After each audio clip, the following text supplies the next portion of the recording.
Welcome to Rock Solid, the Round Rock Business Leaders Podcast. Join your host, Bryan Eisenberg, as he explores the journeys of entrepreneurs and companies across Round Rock, Texas. From startups and nonprofits to large organizations, each guest shares their passion for doing business in this thriving community. Let's dive in. Welcome to Rock Solid. I'm Bryan Eisenberg, and I'm here with my good friend Diana Lindsey from Backpack Friends and Nutrition for Life.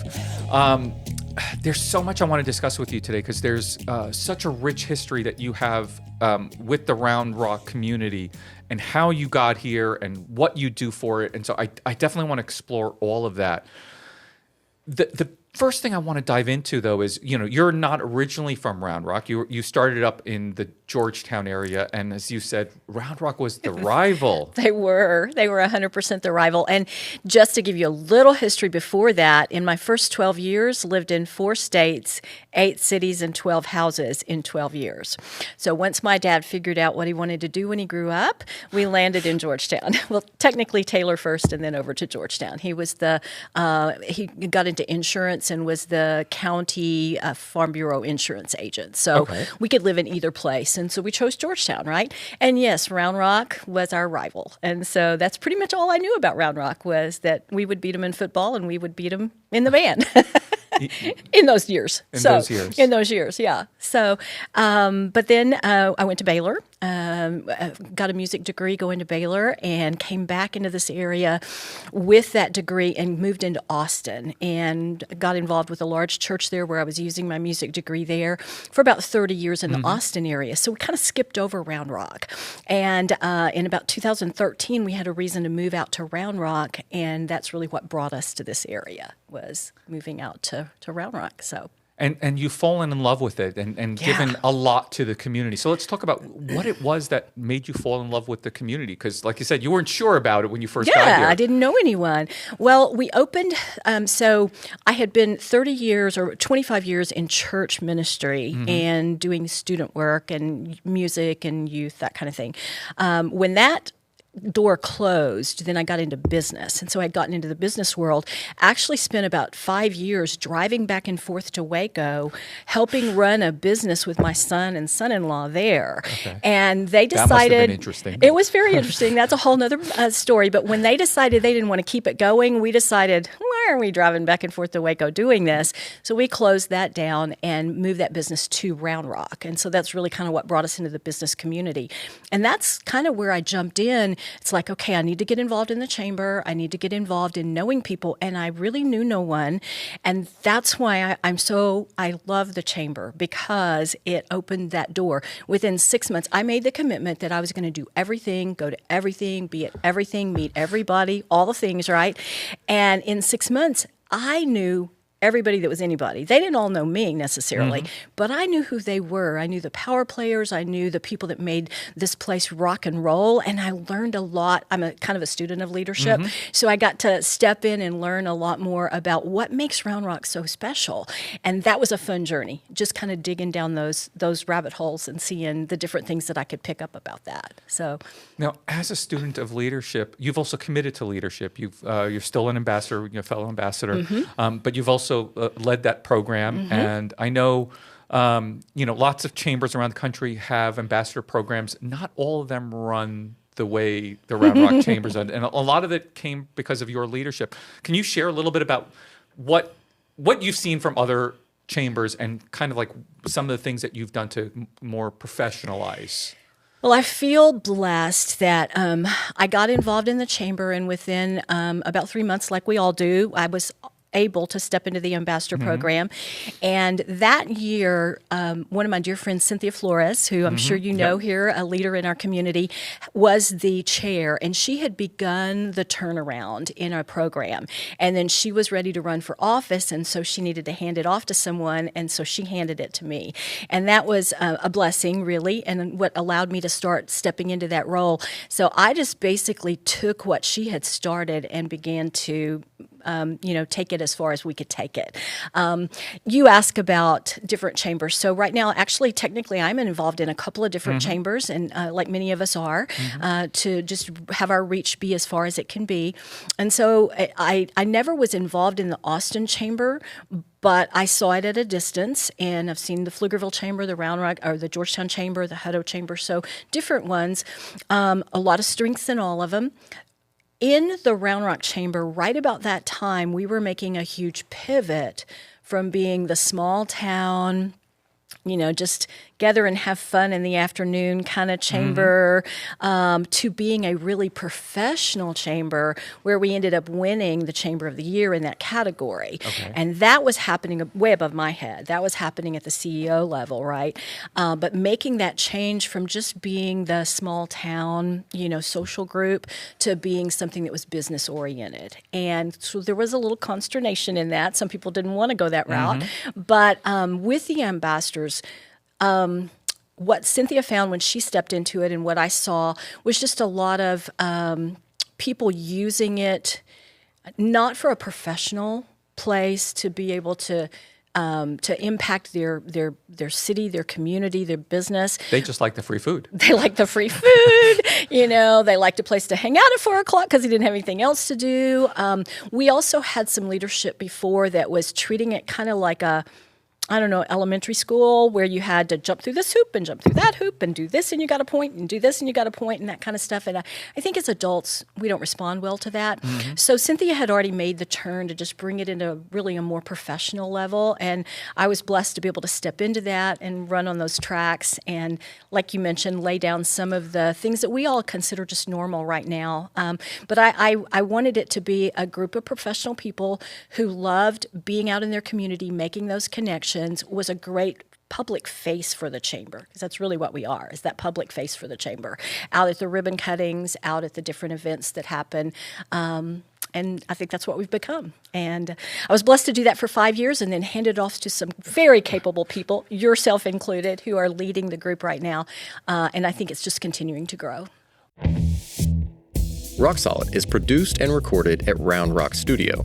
Located right here in Round Rock, our state-of-the-art studio is built for podcasters and creatives alike. We offer multiple professionally designed podcast sets, top-notch recording gear, and a full photography studio ready for any project.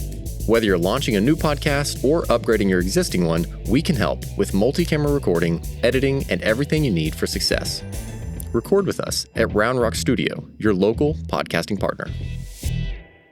What's fascinating to me as well is, obviously you've invested so much into this community, and the community's invested back in you and your missions, right? Absolutely. So let's talk a little bit about, how all of that work has impacted what you do with Backpack Friends. Oh, 100%.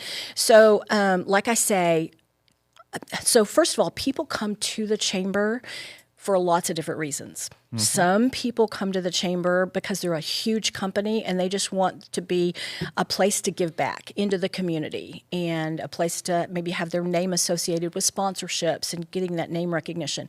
Other people come to the chamber because they really want to impact the community. They want a voice. Yep. They come at that level to have a voice. Other people come, like myself, because we need to build the relationships. And one of the things about Round Rock that makes it very special is it's still that good old boy, people do business with people, that handshake deal.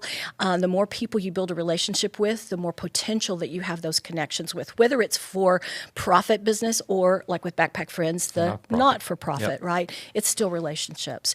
And so that's one of the things the Chamber's offered is that opportunity to just get to know people every week, somebody new, meeting a new relationship. How are you going to do that without an organization like the Chamber that provides for that, right? So that's one of the things. Now with Backpack Friends, wow, I should probably, so normally when we're talking, Tom Cotter, who's the founder CEO, tells the story.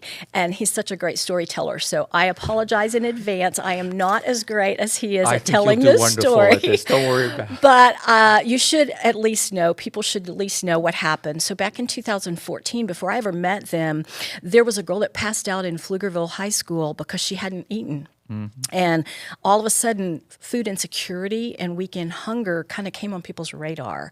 And so the school came to a couple of the larger churches. This was actually in Pflugerville, and asked if they would take a school and feed the hungry kids there. So Tom and his wife Heather began with literally 12 kids that they were taking food to on Friday so they could take it home for the weekend, have food over the weekend. Started with 12. By the time I met him, in 2018, started singing with him. They had grown that program to about 88 kids a month and 4 schools, which is great. It had grown, but that's a drop in the bucket. Correct. Because 1 out of 4 kids in the Central Texas, or really in Texas area, go hungry on the weekends. And so they were already in thoughts of how do we scale this? How do we grow it? How do we make it bigger?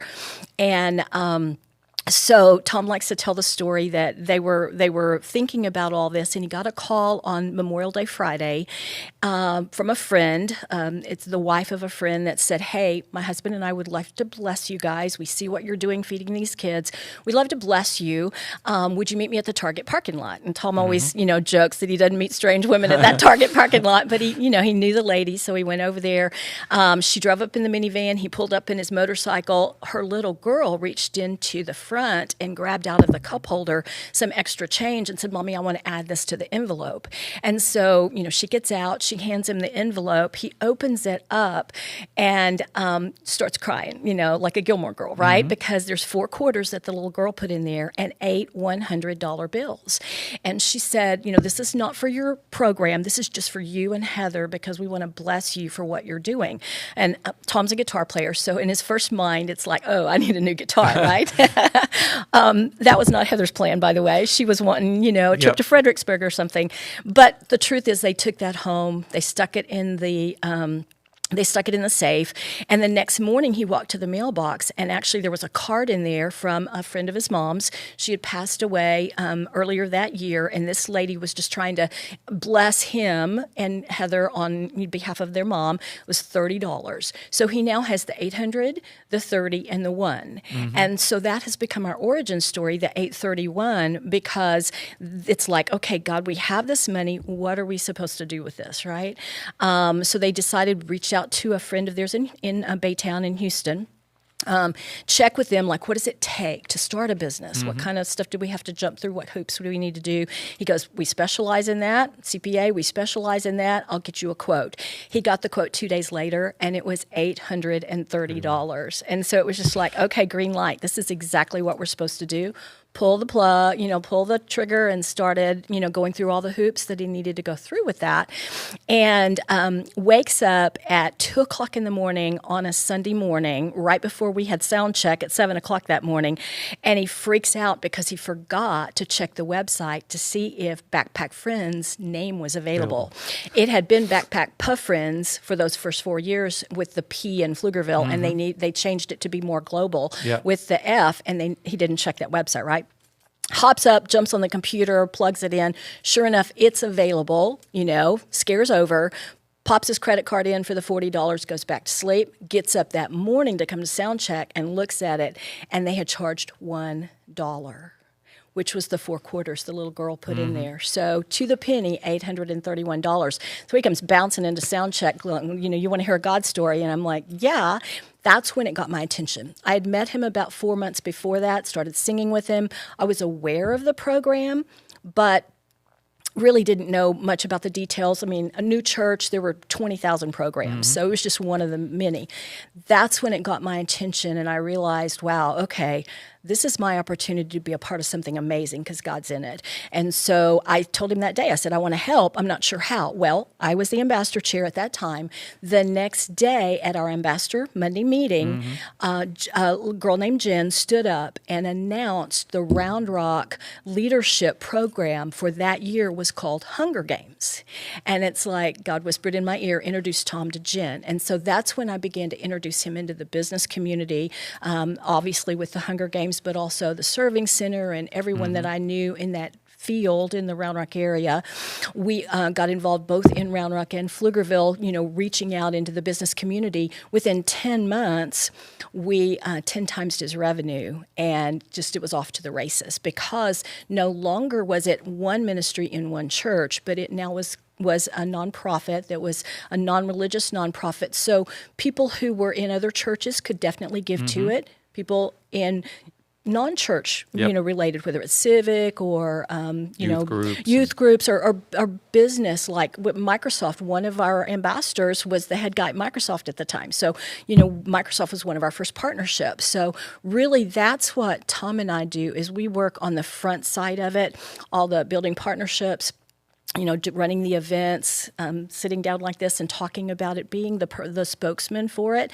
Heather is amazing. She works on the backside, and she helps take care of all the stuff we don't want to do, like all the spreadsheets and the ordering and all the pieces to that part of it. When you're running, $250,000 through your budget each year, there's a lot of moving parts that have to be taken care of, and so it makes a great team. I want to get to the punchline here. Yes. Because the interesting thing to me is how many kids you reach today, and what every few dollars does and how it feeds people. So 100%. So we are at we've passed 170,000 weekend meals. I think we're pushing 180,000, but I don't know exactly that number. And $5 feeds a kid for the weekend. And so every time we take in $5, another thing that I'm super proud of is that our space is donated. Our overhead is so tiny. I know when I first met them, they were running 7% going to operations cost and 93% going to the cause, right to the cause, right to food, literally right to food, right? We run real close to that right now, maybe better than that. We've run at 100%, where we have other group of people. There's only Tom's salary and Heather's part-time salary. That's the only outlay, except just when we need printing or something like that. So we run very lean, super full of integrity, super great with leadership. We go back to leadership. Everything rises and falls on leadership. So Tom's leadership, Heather's leadership, all of that. I get the blessed privilege of working with them. And we have a huge army of volunteers. Your son came out for our last event and helped volunteer. So my youngest has come out to pack bags. With his friends, right? And that's a huge piece to what we do, is having this army of volunteers. Tom loves to say that leadership is not about being in charge, but it's about caring for those in your charge. And so whether it's our team that puts on our events, or the volunteers that come out and pack, or volunteers that deliver on Thursdays so that the kids can take it home on Fridays, every one of them matters, and we can't do it without them. So, that's a huge piece. But Now you just finished one of your yearly events, and you have another one a few months later. So let's talk about those. So we just finished our gala. This is our second annual Mardi Gras Gala.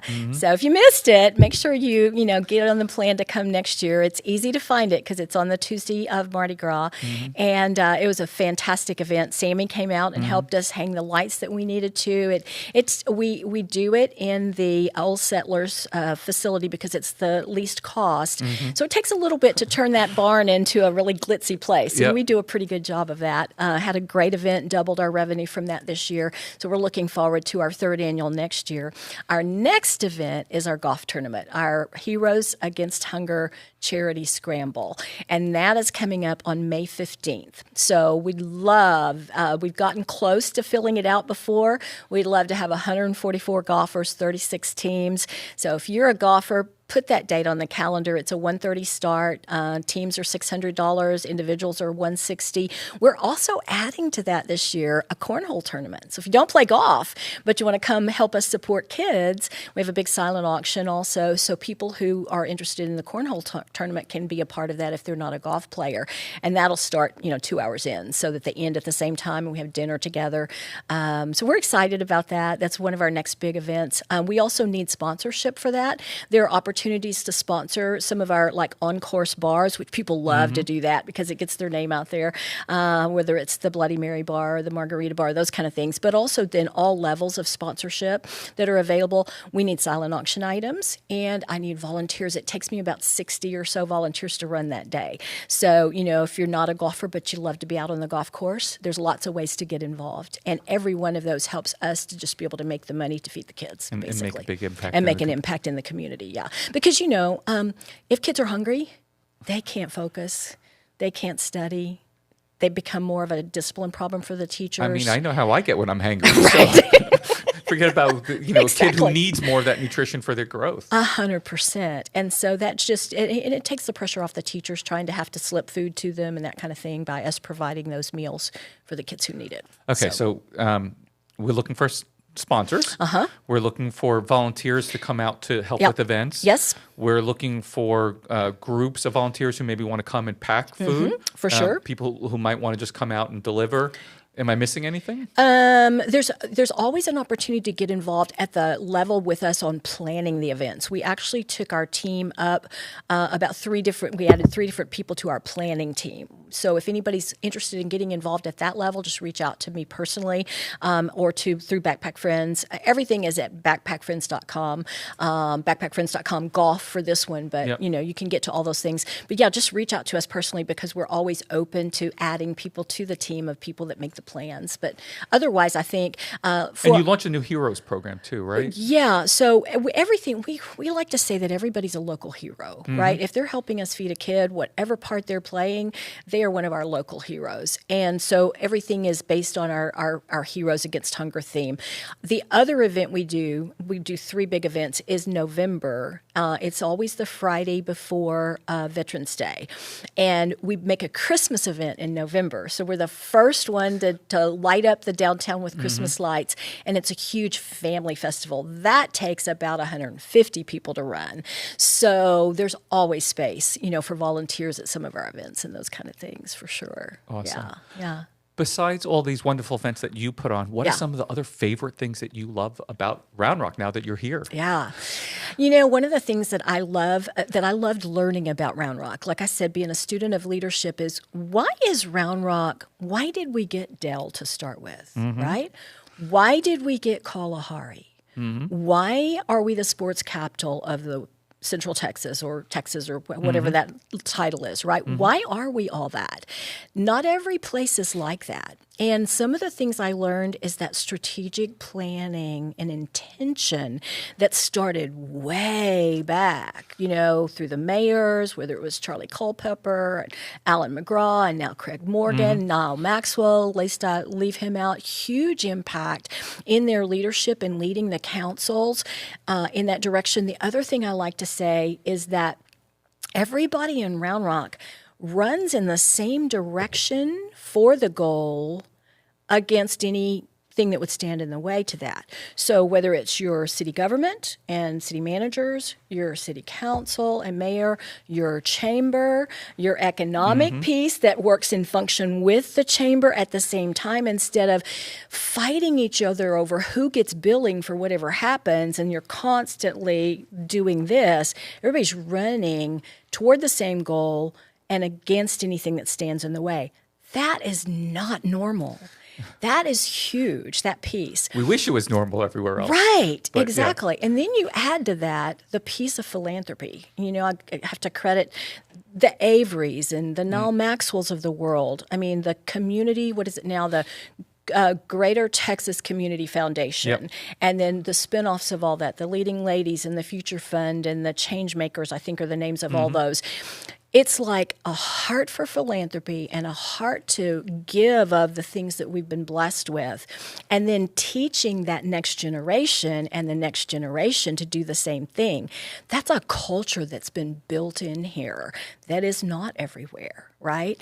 And that's huge. That's another huge piece. So all of those things, I think, make it a family place. I'm all into family and friends, right? Yep. So if I'm going to do something, it's going to involve chasing my grandkids somewhere or having followed my kids to a ballpark or when they were growing up, those kind of things, right? So it's going to be involved with that or good friends. And so having places that, whether it's sports, minded or great restaurants and places to go for after hours, places for the kids to hang out, beautiful parks and things.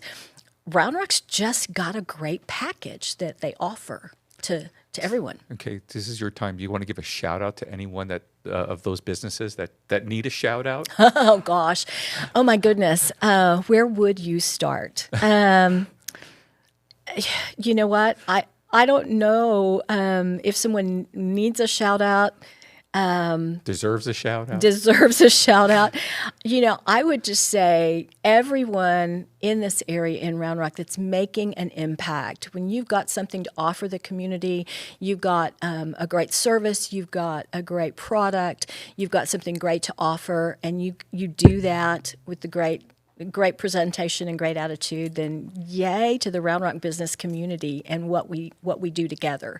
I think that's huge. I don't know about any one particular, but I like to go as many different places as I can. Spend my money with as many different people as I can, and spread the wealth and spread the love. Awesome.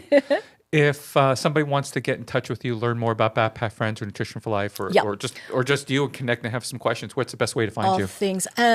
Wow, great question. For Backpack Friends, it's backpackfriends.com, and on social, it's Backpack Friends Official across all platforms. So that makes that really easy. As far as me, wow, I would say probably either on social media, Diana Lindsey, whether it's LinkedIn or Facebook, etc. Certainly my email is dlindsey.nutritionforlife. And that's one of the things I got into after church work was nutrition. I still am involved in music and worship teams and bands and things like that. I'm still involved in the nutrition piece, even though I focus my energies into Backpack Friends. Those kind of keep the bills paid. And so I still do all of that. Still. Yeah. Awesome. Thank you so much. My pleasure. Absolutely. Thank you for having me.